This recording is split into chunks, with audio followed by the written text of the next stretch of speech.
Back to news. నేరెడ్మెట్లో దొంగలు బీభత్సవం సృష్టించారు. ఓ బంగారం షాపులోకి చొరబడ్డ దొంగలు యజమాని నోట్లో యాసిడ్ పోసి తలపై రాడ్డుతో దాడి చేశారు. 15 తులాల బంగారు ఆభరణాలని ఎత్తుకుని వెళ్లారు. ప్రస్తుతం మోహన్ చావు బతుకుల మధ్య ఆసుపత్రిలో చికిత్స పొందుతూ ఉన్నాడు.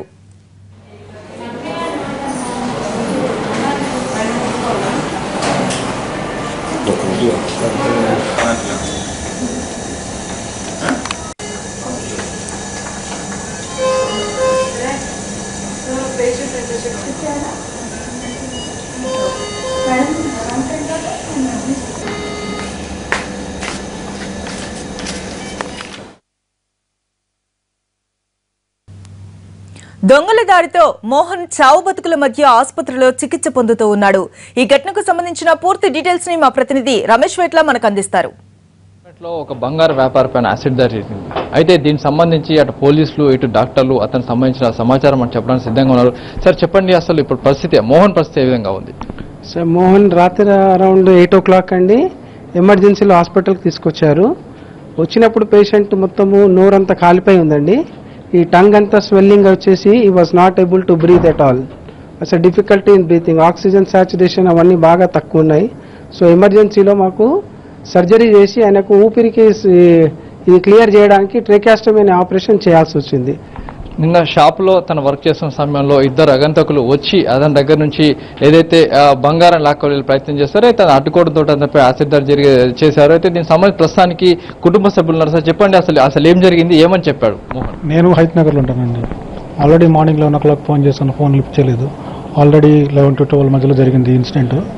ఆల్రెడీ అప్పటికే ఇంటి దగ్గర షాప్ పెట్టుకున్నాడు. ఆల్రెడీ ఈయన అబ్జర్వ్ చేసి ఉంటారు, మా తమ్ముడిని అబ్జర్వ్ చేసి జ్యువెలరీ షాప్లోకి వెళ్ళి వర్క్ తెచ్చుకుంటాం మేము. అలాగే జ్యువెలరీ షాప్ యథావిధిగా వెళ్ళాడు, వర్క్ తెచ్చుకున్నాడు. ఆల్రెడీ తీసుకుని గోల్డ్ అది పెట్టుకుని వచ్చి షాప్ తీసుకుని షాప్లో వర్క్ చేసుకుంటున్నాడు. ఇంతలో ఇన్సిడెంట్ జరిగింది. ఇద్దరు వ్యక్తులు రావడం గోల్డ్ రేట్ అడగడం, నిన్నటి రోజు రేట్ ఎంత ఉందని వాళ్ళు హిందీలో మాట్లాడడం, రేట్ అడగడంలో ఈ లోపే జస్ట్ ఇంకొతను పక్కన దాంతో కొట్టడం, జేబులో ఉన్న గోల్డ్ లాక్కోవడం. ఈ పెనుగులాటలో వాడు కోపంతో పక్కన యాసిడ్ పెట్టి వాడు నోట్లో పోసేయడం మా తమ్ముడి నోట్లో జరిగిపోయిన ఇన్సిడెంట్గా. ప్రస్తుతానికి దీనికి సంబంధించి పోలీసుల కేసు ఇన్వెస్టిగేషన్ కొనసాగుతుంది. సంబంధించి ప్రస్తుతానికి పోలీసులు సార్ చెప్పండి, అసలు సంఘటన ఎలా జరిగింది, ఏమేం జరిగింది, మనకున్న సస్పెక్ట్స్ ఏంటి? నిరర్మెట్ పిఎస్ లిమిట్స్లో పీపీఎన్ కాలనీలో మనకు సాయిబాబా జ్యువెలరీ వర్క్ అని చెప్పేసి మోహన్ కుమార్ పనిచేస్తుంటాడు. కామన్గా ఇతను నాచారంలో ఉన్నటువంటి జ్యువెలరీ షాప్స్ నుంచి జ్యువెలరీ తీసుకొచ్చేసి దానికి డిజైన్ చేయడం, ఆ తర్వాత మళ్ళీ ఆ షాప్స్ వాళ్ళకి ఇవ్వడం జరుగుతుంటుంది.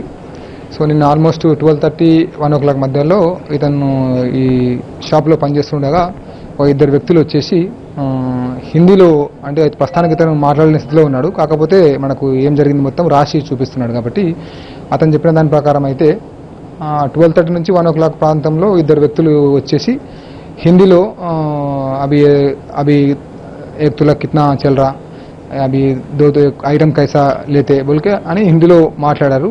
మాట్లాడుతూ ఉన్నప్పుడు నేను ఒక్కనే ఉన్నాను షాప్లో. ఇమీడియట్గా నేను వర్క్ చేస్తున్నటువంటి సుత్తితో ఇమీడియట్ నా హెడ్ పైన కొట్టిన దాడే నేను అప్పుడే గాబరైపోయాను. ఇమీడియట్గా ఆ పక్కన ఉన్నటువంటి నైట్రిక్ అండ్ సల్ఫరిక్ యాసిడ్ వాళ్ళు బంగారం కడగడానికి యూజ్ చేసేటువంటి కెమికల్ తోటి నా నోట్లో పోసేసేసి నా అల్మారాలో ఉన్నటువంటి అంటే జ్యువెలరీ షాప్లో తీసుకొచ్చినటువంటి 10 తులాల బంగారం వరకు కూడా తీసుకొని లాక్కి వెళ్ళిపోయారు. సస్పెక్ట్ ఏమన్నా అక్కడ పెన్లాట జరిగినట్టు కానీ వేరే సస్పెక్ట్స్ ఏమన్నా సార్ అక్కడ?